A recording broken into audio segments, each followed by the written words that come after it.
So that's what we're going to be listening to on the show today. So we're going to be listening to some good old-fashioned Antifa literature. Um, Keeping in mind that this is over 20 years ago. This was written over 20 years ago. And one of the things that's so depressing to me about going through all of these documents, because I was going through documents yesterday, you can even see some on the Substack if you go to the Better Discourses Substack, which of course is Carlin, Karlyn.substack.com.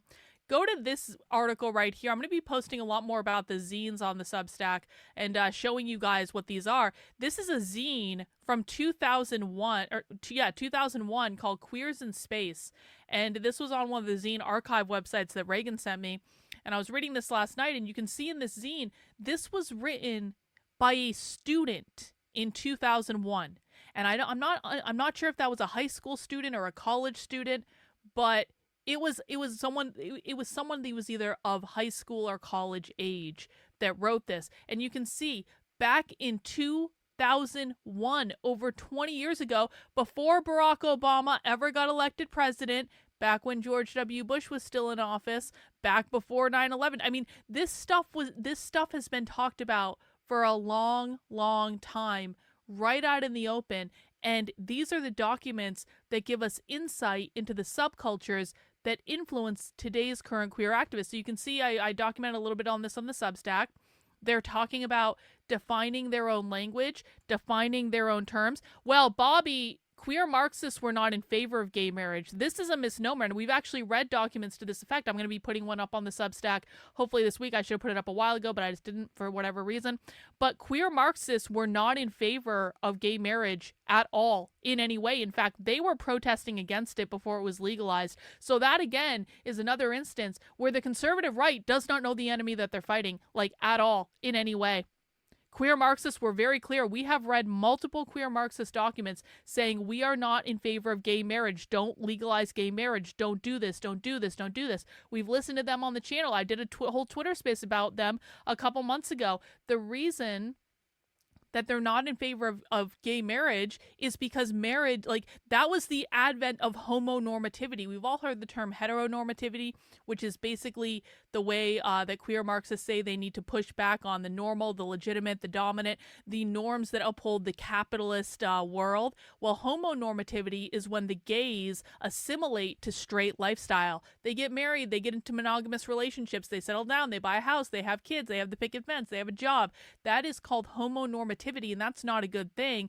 And the queer Marxists believe, and they believed this before gay marriage was legalized, they believed this before it ever even went to the Supreme Court, that this is not a good thing, and it was not something they were advocating for at all. So conservatives lose yet again because they never paid attention to what was going on. They never paid attention to who the real enemy was. And now we have all of this queer bullshit that probably could have been cut off at the pass 20 years ago had conservatives actually bothered to pay attention to who their enemy actually was, but they didn't.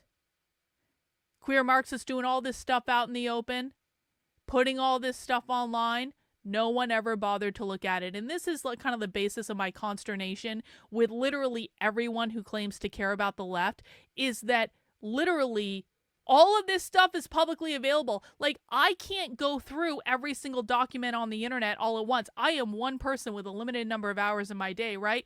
But there is a huge conservative establishment that has been complaining about this stuff for decades. And they never even bothered to look. They never bothered to go through this stuff. They never bothered to understand where these ideas are coming from. And so these ideas just sat and festered completely unopposed. We are in the predicament that we are in today, with queer being taught in schools, with upwards of 40% of kids identifying as non-binary, genderqueer, gender non-conforming, they, them pronouns running around all over the place. Like, all of this crazy stuff that you see on Libs of TikTok, and I'll show you some of that stuff in a little bit. This problem could have been cut off at the pass back in the 90s. Back in the early 2000s. But the right didn't even bother to understand the real enemy. They didn't bother to understand what they were fighting. And because they didn't bother to understand it, the queer Marxists that were pushing all of this crazy shit into the world operated literally completely unopposed. They operated completely unopposed. They were ushered into schools.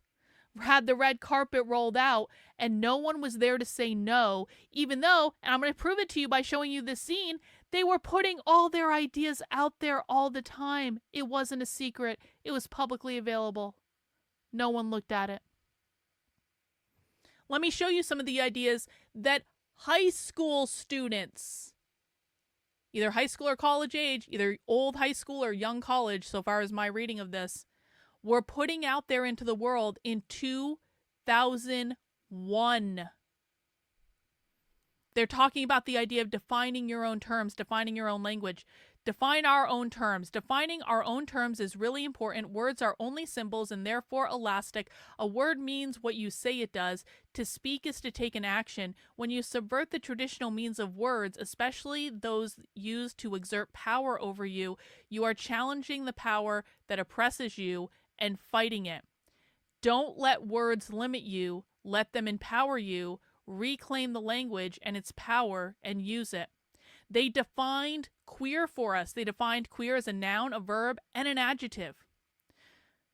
A zone of possibility, an instigator, a gender fucker, anyone who wants to fuck shit up, to queer, to subvert, to complicate by adding a new voice.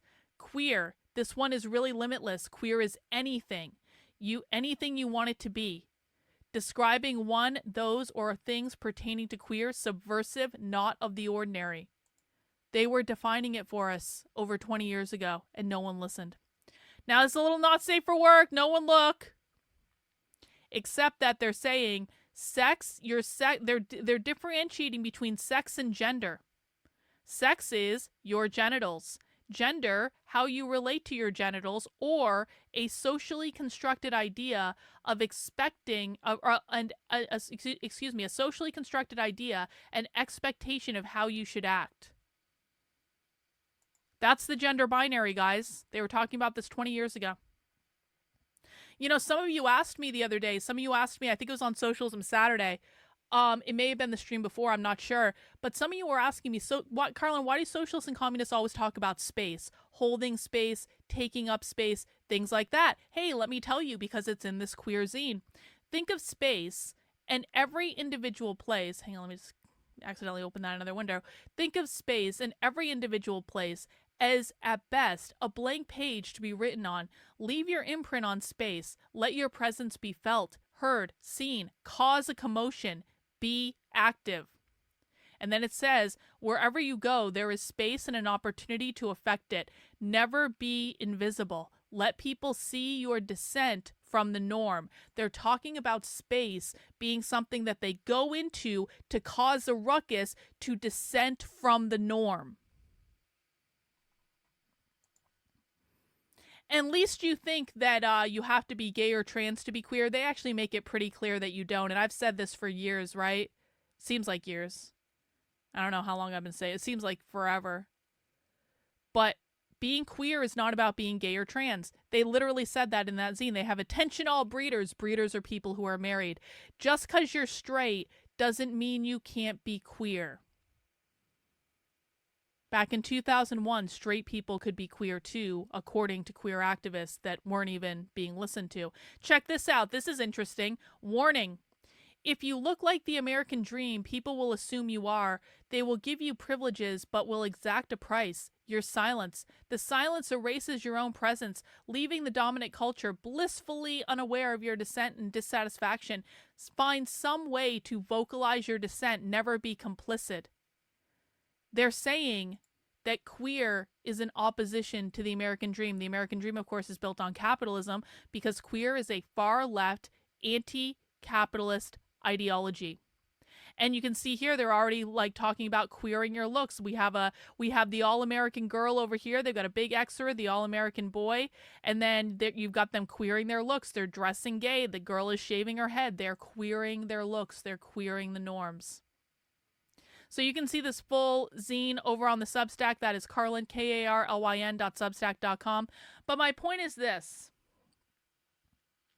It's depressing for me to go through this stuff and analyze it, but it has to be done, quite frankly, because no one else has actually done it. No one else is looking at these documents and looking at it in any sort of cohesive way. I'm trying to catalog it. I'm trying to make a timeline of it. What I want to see is how, because this is the basis of what gain of function Marxism is, right? Gain of function Marxism is the whole idea that the activists that we're dealing with today on the far left, they're not just influenced by the old school dead philosophers like Mao, Marcuse, Marx, obviously. Like, they're not just influenced by that. And the big mistake that people analyzing the left make is they only read the philosophy of dead people and they think this is the key to the kingdom for decoding what the left is doing. No, it's not. No, it's not. I'm not saying it doesn't have influence. Some retard today said to me on Twitter, Carlin, are you saying that this is not queer Marxist? And I'm like, only a literal retard would think that I'm not saying this is not Marxist. Like, literally, only a literal retard would say that. But this is where conservatives don't fucking think before they speak. And they think that just because you say Marx's dead philosophy is not the most influential thing in the world. In fact, what I'm seeing, at least when I look in queer activists like Abolish the Family Circles, people who are focused on gender ideology, things like that, the most influential thing tends to be the queer and narco-communist subculture that started in the 60s. I've tracked it back to that, but it really started accelerating in the late 80s, into the 90s, into the early 2000s. That was the heyday of this stuff being produced, and it's been produced ever since then. They've never stopped producing it. There's so much of this shit, we're never going to be able to go through it all. But my point is this stuff is more influential on today's far left activists than the traditional philosophy by the dead people. And all the so-called anti-woke people, all they look at is the philosophy. They're not looking at the subcultural influences that are driving what the real activists are saying and doing in the real world, because I can map what these people are saying in their trainings back to these zines, not back to anything Marx wrote, not back to anything Butler wrote or Foucault wrote or any of those people, even though Butler is not dead, but Foucault is. But, like, my point is this. The subcultures, the social circles that these people are in matters. And this is where they exist in solidarity with the comrades. They're not existing in solidarity with Karl Marx. Karl Marx is dead. That's not to say they're not reading his books. Who are they existing in solidarity with now? Who are their comrades? Who are their friends? Who are the people they hang out with? What are they reading? What are they talking about? What's exciting to them? It's this stuff. And this stuff has been available for a long time. And it's so depressing to me that I literally don't know of anyone else even looking at this. I don't know of anyone else looking at this. If there is, please get in touch with me, honestly. But I don't know of anyone else looking at this. Instead, do you want to know what the anti-woke influencers are doing? The big-time anti-woke influencers. This conversation took place today on Twitter. All three of these people can go fuck themselves. All three of these people can go fuck themselves. And this is just a snippet of this conversation where James Lindsay and Chris Rufo and Konstantin Kisin are coming together to try to figure out what is the best naming convention to call everyone who's not a classical liberal, to try to demonize them from participating in any fight back against the left because, oh my god, your ideas are just too crazy, too out there. Only the classical liberals should be able to fight this battle, don't you know? I was so pissed when I saw this. So this is part of a larger conversation, but let me just read you this. James Lindsay's saying they're trying to figure out what to call people instead of the woke right, because the woke right term is obviously not actually like taking off or anything. James Lindsay says, how do you feel about the awakened right, or the original German, reflective of people who made the same turn in the 20s or 30s? And I'm not even going to try to pronounce that. And then Chris Rufo says, my practical objection is that it draws on a false equivalency and reduces the effectiveness of fighting left-wing woke. It's important to note that woke have established position in all major institutions, while right-wing nihilism is still a fringe online phenomenon. And then Konstantin Kisin, the stupidest of them all, says, the two suggestions that have been made to me are the freak right and the retard right. Which shall we go with, gentlemen, as they all sit around and clink their whiskey glasses and smoke their cigars in their fucking ivory tower, completely disconnected with what's actually going on in the world. And Chris Rufo says, I think Edmund Smirk's freak right right is fine as it identifies a very particular element and separates it from the mainstream without creating a false equivalency to the woke left. And then Constantine said, I shall read more and update accordingly. So congratulations, guys. Congratulations. You are all part of the freak right, according to James Lindsay, Chris Rufo, and Konstantin Kisin, because they're the masters and commanders of the fucking universe, and they think they control everyone else and what everyone else is allowed to think and what ideas they can consider. And in the meantime, not a single one of them knows anything about this shit at all. Not a single one of them has ever looked into this. Not a single one of them is hinged into reality with what's actually going on in the world. Not a single effing one of them. But they are the ones that can tell us what to think and what ideas to consider and where to look. And oh, here are the things that we should do to beat the left, darling. We'll tell you from our ivory tower, where we never actually interact with the real left and we just make shit up on the internet all day. But you have to listen to us because we are the highfalutin kings and queens.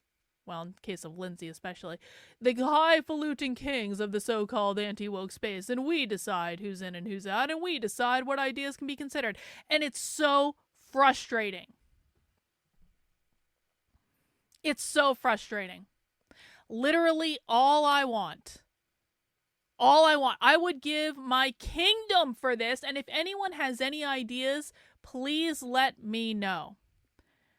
All I want is to find someone on the internet who creates content on the internet who claims to care about defeating the left, to have an honest conversation about who the left is and what they're doing. That's literally all I want. I want one fucking person. I want one fucking big time content creator to have an actual conversation about this, because none of them are. Glenn Beck's not doing it. Mark Levin's not doing it. Charlie Kirk's not doing it. Benny Johnson's not doing it. Dan Bongino's not doing it. No one on Fox News is doing it. No one at The Blaze is doing it. I mean, even Arun McIntyre, who apparently is going to be against James Lindsay, I don't know. I sent him a message. I doubt I'll hear back from him. Sargon of Akkad, I sent him a message on Lotus Eaters the other day. I doubt I'll hear back from him. Maybe I'll be pleasantly surprised. That'd be really nice. Nick Fuentes isn't going to do it. Because this is just not an area he's interested in. Styx Hexenhammer isn't going to do it. Who the fuck else? Who the fuck else? Chris Rufo obviously isn't going to do it because he's in his ivory tower fighting anti-Semitism in higher education or whatever the fuck. Konstantin Kisin is far too stupid for me to waste any time on. I never have a conversation with him anyway. Who? Name someone. Laura Loomer's never gonna do it. Are you serious? I would never.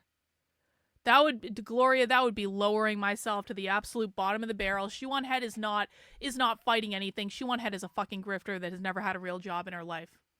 So who? Who can I reach out to? Who can I talk to? I already reached out to him. We'll see if he responds. I doubt it. I doubt it. Because these people are all the same. They're all the same.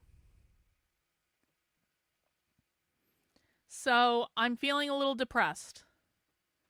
And yeah, well, I don't like Arun McIntyre because I don't actually think he's serious about this, and nothing he's actually ever said and done makes me think he's serious about this, but I sent him a message just to be able to say I did send him a message. When he doesn't respond, I'll let you know. Absolutely not. Tick History doesn't know what the fuck he's talking about. I learned that watching one video of Tick History that was so awful, so unhinged from reality that I will never even acknowledge Tick History's existence. I don't give a fuck how big he is. I don't give a fuck how many audience members he has. His content is garbage. So no, absolutely not. Absolutely not in any way. No. And this is the problem, right? This is the problem. There is literally no one in this space that is serious about this. No one that I can think of in any real way. I strongly doubt that. Why? He's a fucking, doesn't he like play video? Like what does he even do? Like does he even like talk about the left? I doubt it.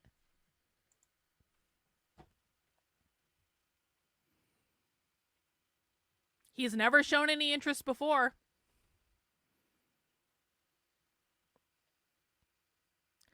So I'm kind of, oh yeah, let's just cross Benjamin Boyce off the list because we all know that Benjamin Boyce is way more interested in online gossip and bullshit than he is in the real radical revolutionary far left. Helen Pluckrose is a psycho. Peter Boghossian doesn't know what the fuck is going on. Brett and Eric Weinstein, I'm not even gonna bother. Like, honestly. So who? Who? I don't know. And that's the problem. That is the problem. Yeah, I've been sitting here for a good bit of the morning. Oh, no. No. Not in any universe would I ever lower myself to talk to Stu Peters. He is an idiot. I've been sitting here all morning going, like, I just don't even know what to do anymore because it's also impacting the types of things that I can even teach people, guys. It really is. It's impacting the types of things I can teach people because when people are getting spoon-fed bullshit from their influencers all day every day, it makes it impossible to reach new people. It makes it impossible. So